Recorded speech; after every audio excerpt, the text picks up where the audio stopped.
What sort of life would you have to have so that you could bear your suffering nobly? That's a good question to ask yourself. Now, and so we had people just write for 15 minutes. If you could have what you wanted, needed, what might that look like? And there's an instruction there too, is do it badly. Because what the hell do you know? And besides, your vision's going to change as you progress through your life. And so you're not going to get it done perfectly, but that's okay. Get it down. Get a rough first draft down, right? A rough approximation of who you could be if you got your act together.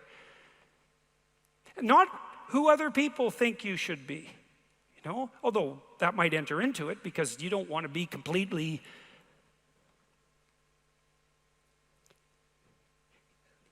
You can't be who you are properly and ignore the fact that you're embedded in a social context. And so you have to take the fact that there are other people into account. And it doesn't mean be who your parents think you should be either, even though that's another source of information that you might want to consider. It's a deeper question. It's like, what would actually motivate you? And you might think, well, I could never have that. It's like, that's not the question that's being addressed here. Although I would say, there's no sense floating off into some kind of impossible juvenile fantasy. And we're making an assumption that you're taking the question seriously and that you're going to remain within the bounds of what you regard as sanely reasonable. So that's the first part. Second part was the opposite of that. It's like, okay, now you've specified a goal, where the goal is, in some sense, both your character and your life. And you've specified that rather vaguely. You only had 15 minutes to write about it. And that's a good thing, because now you have something to move toward. Now, I could tell you this technically. This is an interesting thing to know. People say they want to be happy. That's not true, by the way. If you investigate what people mean when they say they want to be happy, they say, I just want to be happy. It's a very funny phrase. It's, what do you mean, just? Like, there isn't anything harder than that. So you can't just say that's all you want. You just want to be happy all the time. That's all it would take. It's like, good luck with that. That's not going to happen. So you can get rid of the just. And then, I want to be happy. Well, maybe. Actually, what people really mean when they say that is they don't want to suffer and be miserable. So really what they mean is they don't want to experience excess negative emotion. And you can find that out if you carefully question people and carefully analyze the answers. You find out they're actually more concerned about avoiding the catastrophic negative than living in a world of hedonistic delight. Now, you also find that while avoiding the catastrophic tragedy, they wouldn't mind having a little bit of hedonistic delight. And so some happiness is interleaved in there. Then you might ask yourself, to the degree that people do want hedonistic delight when they're being happy, what does happy mean? And you might think, well, happy means getting what you want.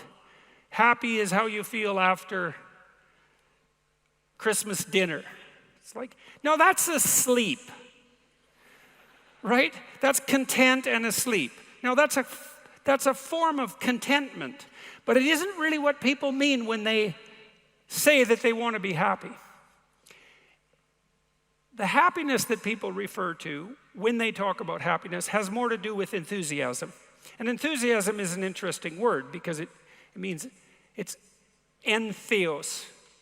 It means to be inspired. Inspired is in spirit. It means to be imbued with the Spirit. Well, enthusiastic is to be imbued with the Spirit of God, interestingly enough. And we'll return to that. When do you experience the positive emotion that's associated with happiness? The answer is, not when you've attained a goal, but when you're pursuing one.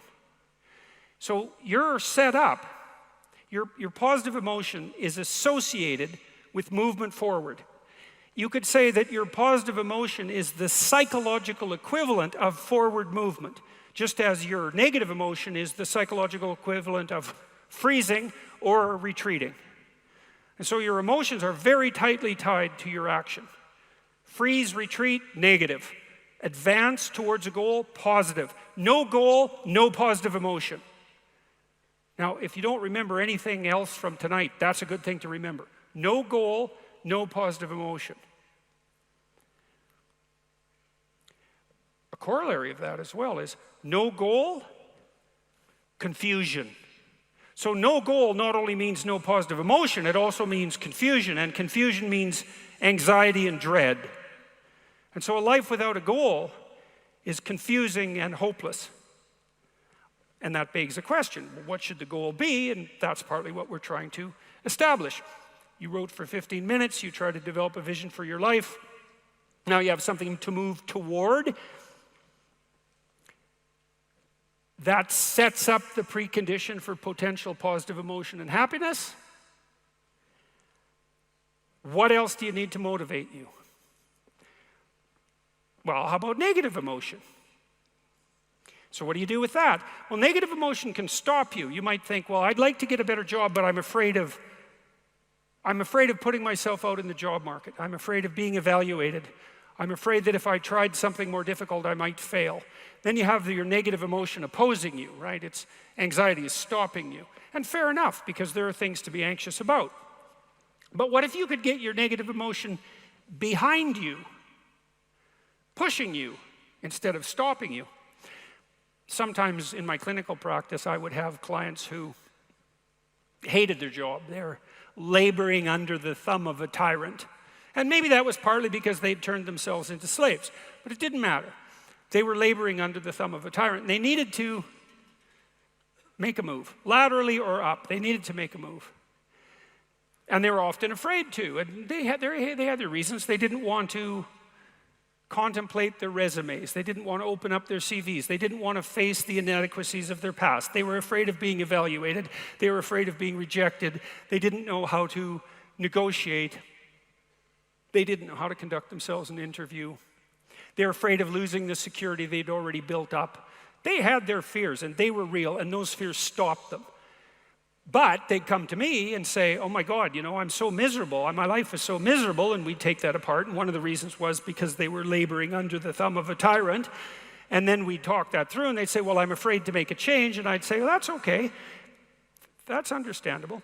How afraid are you of not making a change? Let's make a little vision of that. You're 35, you hate your job. What's the consequence? You're not motivated. You don't want to get out of bed in the morning. You're starting to get depressed. You're getting bitter. You're getting resentful. You're getting cynical. You're amotivated at work. You're not doing a very good job. And you're starting to shrink. Now play that out for 10 years. You don't change it. You don't fix it. And what happens? Well, it's not like it's going to get better of its own accord. What's going to happen to you? Well, for sure, at minimum, what's going to happen to you is you're going to be in the same situation, but 10 years older. And if you can't get out of that situation now, what the hell makes you think you're going to get out of it in 10 years? You're 10 years older, you're 10 years more bitter, you're 10 years more cynical. Maybe by that time your marriage has collapsed because who the hell wants to live with you? You're even more of a slave than you were because you've labored another 10 years under the thumb of the tyrant and stepped backwards every time you were asked to, so you got smaller and smaller as the tyrant got bigger and bigger. It's like, think about that, and that means imagine it. Imagine that, okay? Now that's the situation. You're stuck where you are, but it's 10 years from now.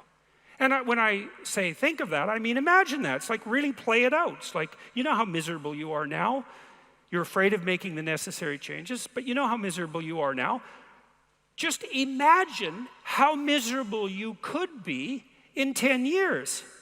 And in all likelihood, what you'll find is that you're way more afraid of that than you are of whatever's stopping you in the present. It's really useful to know what your own particular brand of hell might be. And so one of the things we do in this writing exercise is have people do the reverse. Like, okay, so imagine now, 5 years from now, you've let whatever temptations you're particularly susceptible to have the upper hand. And they've augured you into the ground. You know, one person's an alcoholic, another person's a criminal, another person's living on the street, someone else is like skirting the edges of prostitution, somebody else is narcissistic and bitter, somebody else is depressed and anxious. You know where you would fall off the edge of the earth if you fell off in whatever direction you're prone to fall off. Everyone knows that, but we avoid that. You know, that's rule 3. Do not hide things in the fog. Is that the rule? Do not hide unwanted things in the fog. Yeah, well, we often won't allow ourselves to imagine the catastrophe that we're pursuing. Let's say through inaction. That's a good thing to fix. So now you say, well, you think for 15 minutes, that's not very long, about who you could be and what you could have if you could have what you wanted, if you were who you could be. And then you think about what sort of hell you could produce for yourself if you didn't do that. And that's not a bad polarity. It's like, I'm going to get away from that and I'm going to move towards that. And then you have your negative emotion working for you and your positive emotion working for you. And that's a good gradient, and that's a great gradient emotionally, because as I said, you don't experience positive emotion except in relationship to a goal. And if you've got a nice gradient on your goal pursuit, then that's going to increase the degree to which you feel positive emotion. And positive emotion, by the way, isn't just about being happy. That's the most trivial part of it in some sense. Positive emotion allows you to focus. It's the soul of concentration. It's the essence of enthusiastic motivation. When you say, I really want to do that, that statement is predicated on the existence of positive emotion. It's the fact that the goal beckons to you that makes you say, I want to do that. And you know how much easier it is to do something you want to do than to do something you don't want to do. And that ease is actually a consequence of the activation of the system that governs positive emotion. And you might ask yourself, well, how powerful a system is that? And I would say, well, almost all of the drugs of abuse that people are most prone to abusing are abused because they activate the positive emotion system. So cocaine, methamphetamine, heroin is also a painkiller, but it has a psychomotor stimulant element. That's the technical term for the pharmacological effect of pharmacological agents on the positive emotion system. Psychomotor stimulation, psychomotor because it's associated with movement forward. And cocaine is such a powerful drug because it makes you feel like you're doing something worthwhile. That's the system it hyperactivates. And so it's a primary system of motivation. It's as old as forward movement itself. It's a cardinal source of meaning. And it only manifests itself in relationship to a goal.